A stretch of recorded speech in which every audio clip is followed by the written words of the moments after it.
Hi everyone, thank you so much for watching Behind the Brand. And don't forget to subscribe. It actually makes a huge difference to convince the people that don't believe you can watch awesome content like this for free on YouTube. Hope you enjoy the next episode. Thanks for watching. I'm Rob Ciampa and you're watching Behind the Brand. Hi, I'm Brian Elliott. Welcome to another edition of Behind the Brand. Today I'm here with author of the new book, YouTube Channels for Dummies, and the CMO at Pixability, Rob Ciampa. Rob, welcome to the show. Brian, great to be here. Let me talk about that for a second, because that's sort of a taboo point. Not a lot of people like to talk about buying views. So explain that maybe, how that's done. Is that white hat, black hat, red hat?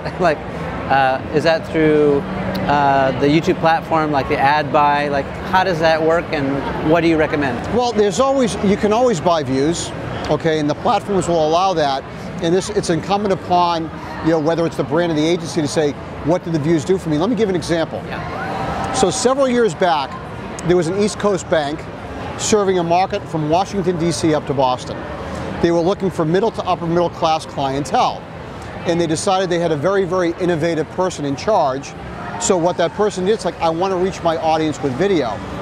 Unfortunately, in that example, they ended up spending a good deal of money, and they got as many views as they wanted, but nothing happened with the business. Well, where does one buy views? Like, are they on the corner, people scalping the views? Well, there are media companies that will sell views, but what we found in this particular example is that the views that were purchased overseas. Sure. So why would somebody in the Philippines or in Eastern Europe want to do something with an East Coast US bank? They're unqualified. So it's important, you can always buy views, but you can buy the right views. And this is what's really important. And this is what's great, whether it's going to be Facebook or YouTube, some other platform. If you really know your audience and you know where they are, you buy the views where they are. And I'll give an example. Puma was a phenomenal campaign for us. 20 plus countries, and what we found is paid is very important. People think, well, advertising bad, I don't want to buy a view, but what we found with Puma, the people that watched the ad, 53% went on to watch a video on the channel itself, and then more videos, so all of a sudden you had organic traffic. You got click-through. That's a big deal. Click-through, but think about it. You're watching one video, then another, and what's happening is you've got the audience attention and the prospect's attention for maybe a half an hour. You can't buy that, on TV without spending a fortune, and that's what's great about digital video. Yeah, that's millions. Let's talk about getting stuck.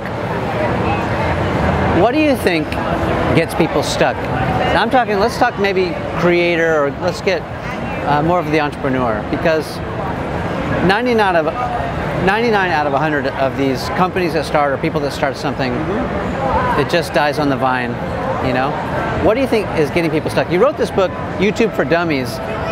We're 10 years into this thing. It's still just a baby. Yep. And yet, a book for dummies just came out this year, 2015. What's up with that? So with YouTube Channels for Dummies, what we found, and we told people from the get-go, the thing that gets people stuck, and we cover this in the book, is everybody wants to produce a video that's the equivalent of Avatar. Well, I mean, production value. Oh, it's going to be fabulous. Yeah. And so they go to somebody who wants to take all their money and produce Avatar, and they blow their whole marketing budget and nothing happens. Right. We tell people, like, look, first of all, start off with your iPhone, with your Android device. Get comfortable with video. Get on camera. Be genuine. And don't try to be a perfectionism. So perfectionism is the #1, cause of failure within YouTube. Screw up, be genuine, make mistakes, but don't let that hold you back. And so once you're comfortable with that, and with a lot of the people that we work with, once they're comfortable, they start producing additional videos. And it's like from your business, the first video way back when you started, yeah, it was probably a little rough around the edges. But now you get these works of art. It's great, but yeah, it's getting there. So that's the whole thing. Produce more. Don't be a perfectionist. Be yourself and get in front of the camera. So it's about execution. Yeah.